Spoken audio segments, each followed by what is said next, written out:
Hey, what's up, everyone? What I want to do today is I want to go over world's greatest stretch. It is dubbed the world's greatest because you can get a lot of bang for your buck on this one, right?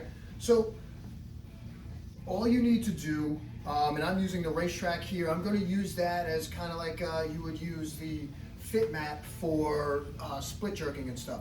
Because what you're going to be able to see is where my pelvis is going to go, which then will dictate where I get this stretch and how high up into the groin or how far up into the top of the hip we get that stretch. It'll also dictate where I get my hamstring stretch. So I'm going to go through it a couple different ways just so you can see it from different angles.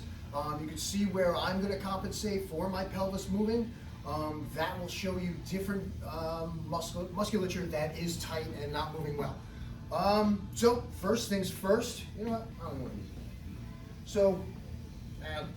So what you're going to do is you're going to step forward into a lunge. We are going to right now keep the shin vertical just so we can get higher up into the groin. Most of us aren't going to be able to get our knee over our toe to be able to really get into this stretch to get down through here. So right now get that shin over kind of vertical, and what you're going to do is put your hand down. So my right leg is back, my right hand is down, my left arm is here. Now, what you want to do is try and bring your elbow to your instep. That is trying to drive my chest and my grundle. Yes, we are calling it a grundle. It is going to go right down into the mat. You're trying to come straight down while you're also trying to keep that back leg straight. So if you want to see it from the side, I'm coming straight down, trying to keep this back leg nice and straight. Even if I want to pull up and get some dorsiflexion of my ankle, that is getting crazy stretch up through here. I'm also getting a nice stretch in through there. Then what you're going to do is from here, you go in like you started, you go in, then you're going to rotate out. Now, if you don't have the strength in your legs, some things that are going to happen. You're going to be here, you're going to drive back, you're going to go up.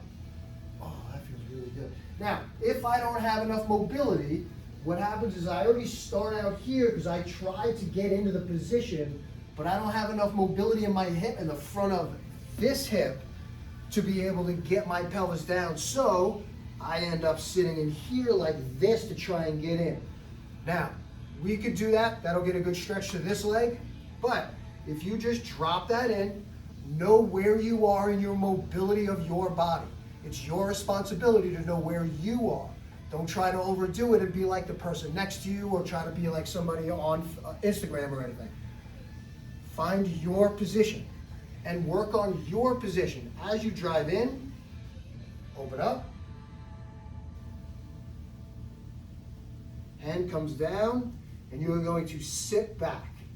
If I keep my ankle in this plantar flex position here, I will feel that stretch up here more. If I don't, if I want to pull that ankle up, that is going to drop my stretch in here, but that also might drive my pelvis around like this and roll my back. You're trying to keep your back as stable as possible. That doesn't mean you have to be fully extended. That means you have to be stable in your back posture. But don't let your hamstring pull your pelvis under and really get you to bow, and your head goes to your knee. Go as far as you can handle, and then drop in, open up, sit back,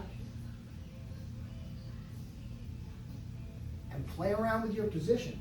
Don't be afraid to sit in the position a little longer, kind of roll out on the ankle, sit back, get a little bit of a turn, get a little bit of a stretch through here. Go ahead and play around with the stretch. You'll feel a lot. All right? That's why it's called the world's greatest stretch.